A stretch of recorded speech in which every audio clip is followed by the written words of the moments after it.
Morning student.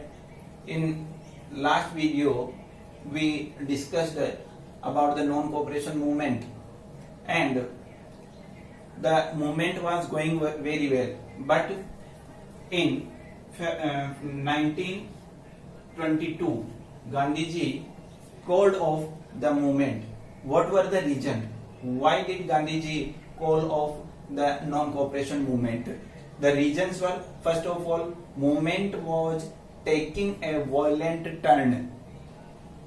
It became violent. It means movement ने एक जगह पर हिंसात्मक रूप ले लिया. क्या घटना थी? February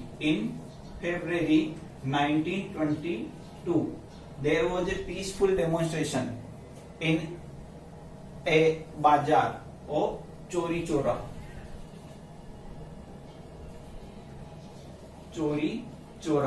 गोरखपुर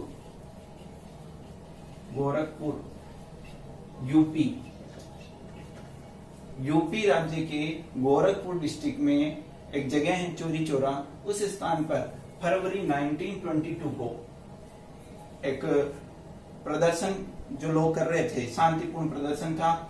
अचानक पुलिस और उन प्रदर्शनकारियों के बीच में थोड़ा सा क्लेश हो गया और वहां पर आंदोलन ने हिंसात्मक रूप ले लिया, क्योंकि उसमें बहुत सारे पुलिस कर्मचारी मारे गए थे और लोगों ने पुलिस स्टेशन में आग लगा दी थी.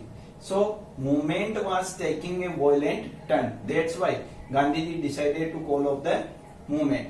The second reason was leaders in Congress wanted to participate in the provincial council elections. Students, you know, the members of Congress boycotted the provincial council elections, but after some time some leaders of Congress wanted to participate in the provincial elections, and you know, there was only Madras was there which did not boycott the provincial election, and there was a party, Justice Party. This party did not boycott the provincial election, but now the members of Congress wanted to participate in the provincial council election. Why? क्यों चाहते थे वो इसमें participate करना? They wanted to oppose the British policies within the council, because वो British policies को oppose करना चाहते थे, विरोध करना चाहते थे. इसके लिए उन्हें काउंसिल में जाना जरूरी था, और वो पॉसिबल किसके थ्रू था? केवल इलेक्शन जीत करके. ठीक है.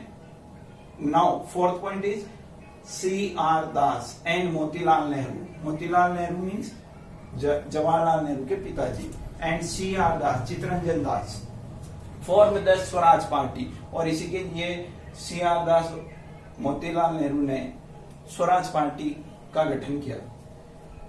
महात्मा Gandhi felt that satyagrahi is needed to be properly trend.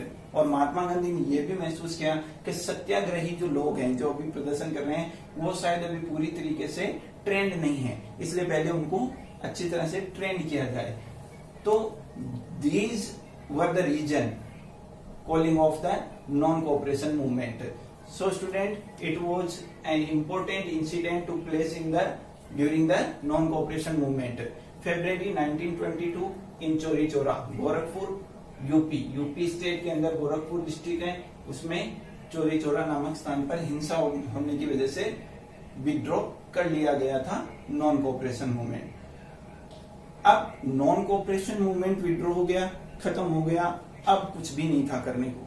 लेकिन अपना नेक्स्ट टॉपिक जो है वो है सिविल डिसोबीडियंस मूवमेंट. अब सिविल डिसोबीडियंस मूवमेंट क्यों लॉन्च किया गया? नॉन कोऑपरेशन मूवमेंट फेल हो गया, उसके बाद में सिविल डिसोबीडियंस मूवमेंट लॉन्च किया गया. क्या रीजन थे उसके?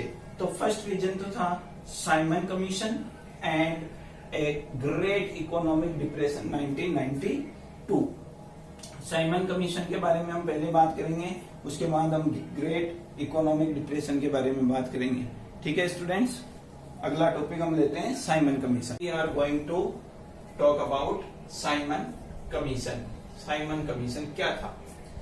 the British government constituted a statutory commission under Sir John Simon on 8 November 1927. Remember, Sir John Simon के अध्यक्षता में 8 नवंबर 1927 को ब्रिटिश गवर्नमेंट ने एक कमीशन का आयोग का गठन किया, ठीक है, उसको हम साइमन कमीशन के नाम से जानते हैं।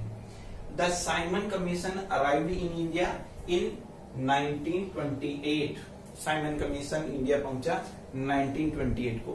वाई, क्यों इसका गठन किया गया और ये इंडिया क्यों आया? तो it was to look into the functioning of the constitution. India में देखने के लिए आया था कि क्या इंडिया में कॉन्स्टिट्यूशन प्रॉपर काम कर रहा है या फिर उसमें कुछ चेंजेज के लिए सजेशन देने चाहिए या उसको बदला जाना चाहिए। ये काम करने के लिए साइमन कमीशन को इंडिया में भेजा गया। The commission did not have a single Indian member, पर इसका विरोध इंडिया में होने का एक सबसे बड़ा रीजन क्या था? रीजन था कि उस कमीशन के अंदर भारत का एक भी सदस्य नहीं था। भारत की ओर से उसमें कोई सदस्य नहीं था, सारे सदस्य अंग्रेज हुआ करते थे। और देयर वर 7 मेंबर्स, 7 मेंबर्स उस कमीशन में थे और एक भी इंडियन मेंबर वहां नहीं था। ये सबसे बड़ा रीजन था। When it arrived in 1928, it was greeted with the slogan "Go back, Simon." Go back, Simon। जब 1928 में इंडिया साइमन कमीशन आता है, उसका विरोध किया जाता है "Go back, Simon" नारे लगा करके। इसी दौरान जब साइमन कमीशन का विरोध हो रहा था, एक बहुत बड़ी घटना घटित हो गई। और क्या घटना थी वो? During these protest the police did लाठी चार्ज एट लाहौर में पुलिस ने लाठी चार्ज का ऑर्डर दिया। और एक बहुत दुखद घटना उसमें घटित हुई कि Lala Lajpat Rai, the prominent leader, Lala Lajpat Rai was the important leader of India's freedom fighter, died. Okay, so students, Simon Commission we have discussed now, and why did he come to India, and when he arrived in India, what was the reason? Okay student, the next topic we will discuss Great Economic Depression. So next topic, Great Economic Depression in 1929, the second reason. What were the reasons? Agricultural prices began to fall from 1926 or left after 1930. Agricultural prices जो थी, इसका मतलब agricultural जो products है उनकी prices दिन प्रतिदिन गिरती रही 1926 से 1930 तक, और 30 तक आते आते बिल्कुल कम कीमत एग्रीकल्चरल प्रोडक्ट्स की होने लगी। इससे किसानों को पूरा उनका जो प्रोडक्ट होता था उनकी कीमत नहीं मिल पाती थी।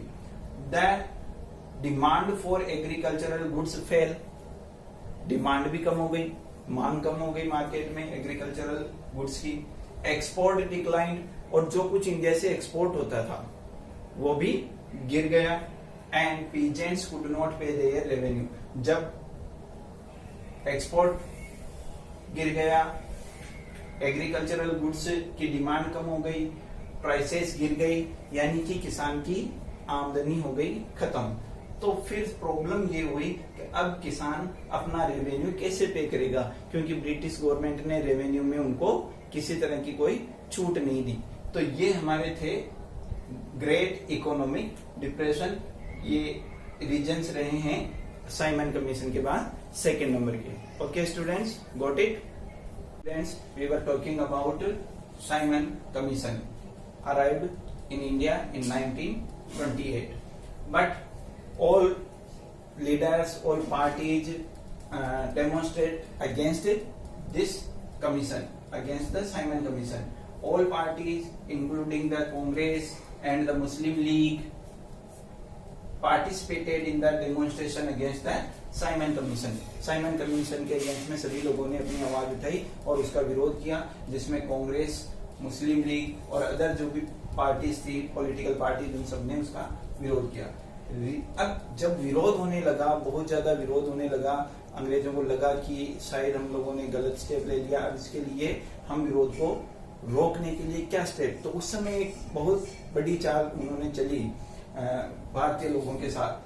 तो उस पर क्या रिएक्शन दिया गया, reaction of Lord Irwin. Lord Irwin ने एक चाल चली, क्या था, और लॉर्ड इरविन कौन थे, वॉइस रॉय, उस समय के भारत के वॉइस रॉय लॉर्ड इरविन थे।